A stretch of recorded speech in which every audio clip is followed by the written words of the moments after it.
ওমানের ভিসা বর্তমানে নির্দিষ্ট কিছু ক্যাটাগরিতে চালু রয়েছে। আপনি যদি ওমানে আসার কথা ভাবেন, তবে বর্তমান বাজার পরিস্থিতি এবং চাহিদার ভিত্তিতে নিচের খাতগুলো বিবেচনা করতে পারেন। দক্ষ টেকনিক্যাল কাজ, স্কিল্ড ট্রেডস। ওমানে দক্ষ কর্মীদের সবসময়ই চাহিদা থাকে। বিশেষ করে আপনার যদি কারিগরি জ্ঞান থাকে, তবে এই কাজগুলোতে বেতন এবং সুযোগ সুবিধা ভালো।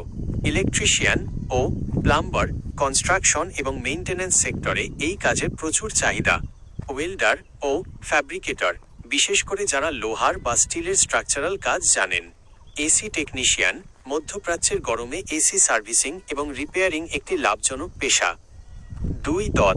কনস্ট্রাকশন এবং সিভিল সেক্টর। ওমানে বিভিন্ন উন্নয়নমূলক কাজ চলমান থাকায় কনস্ট্রাকশন সেক্টরে অভিজ্ঞদের ভালো সুযোগ রয়েছে। ফোরম্যান বা সুপারভাইজার, আপনার যদি সিভিল ইঞ্জিনিয়ারিং বা কনস্ট্রাকশন ম্যানেজমেন্টে কিছুটা অভিজ্ঞতা থাকে, তবে এই পদগুলোতে ভালো বেতন পাওয়া সম্ভব। কার্পেন্টার ও মেশন, দক্ষ রাজমিস্ত্রি বা কাঠের কাজের কারিগরদের জন্য কাজের অভাব হয় না। 3. ড্রাইভিং, ভারী ও হালকা যানবাহন। ওমানে ড্রাইভিং পেশা বেশ জনপ্রিয়, তবে এর জন্য ওমানের নিজস্ব ড্রাইভিং লাইসেন্স থাকা জরুরি। বিশেষ করে হেভি ভেহিকল, ট্রাক বা ট্রেইলার চালাতে পারলে আয়ের সুযোগ অনেক বেশি। 4. সার্ভিস ও সেলস সেক্টর। আপনি যদি মোটামুটি ইংরেজি বা আরবি বলতে পারেন, তবে নিচের কাজগুলো দেখতে পারেন। ডেলিভারি রাইডার, বর্তমানে ফুড ডেলিভারি অ্যাপগুলোর কারণে এই খাতের পরিধি বাড়ছে।